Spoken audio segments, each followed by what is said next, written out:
अरावली पर्वतमाला से आप लोगों के बहुत सारे प्रश्न बनते हैं। 692 किलोमीटर इसकी कुल लंबाई है और 550 किलोमीटर राजस्थान में।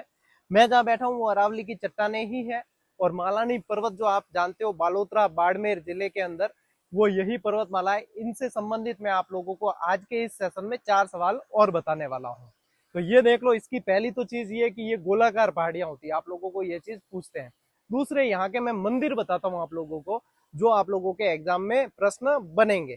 दूसरी जानकारी सुनिए, यहीं अरावली से आगे नाकोड़ा पर्वत है, वहां पे ये जैनों का प्रसिद्ध तीर्थ स्थल है।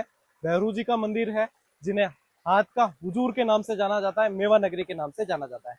उसके पास में ही बालोतरा के अंदर आप लोगों को ध्यान रखना है, माजीसा टेम्पल है, रानी भटियानीसा का मंदिर है, जिससे प्रश्न बन चुका है पहले। ये पूछा था कि राजस्थान में बुआसा के मंदिर के नाम से किसको जाना जाता है, माजीसा मंदिर को जाना जाता है। वो भी मैं फोटो में आप लोगों को बता रहा हूँ। ये सारी जानकारी ध्यान रखनी है। साथ ही ध्यान रखो, बालोतरा के अंदर ही लूनी नदी का जो है पानी यहाँ से खारा हो जाता है, यानी कि लूनी को आधी मीठी आधी खारे पानी की नदी कहा जाता है, वो यहीं पे है। लूनी नदी का जो बैसिन क्षेत्र है यहाँ, वो तिलवाड़ा है, और तिलवाड़ा में सबसे प्राचीन पशु मेला लगता है।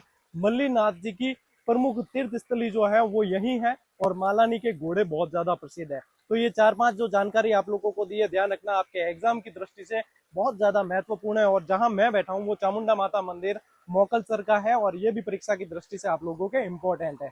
All the best.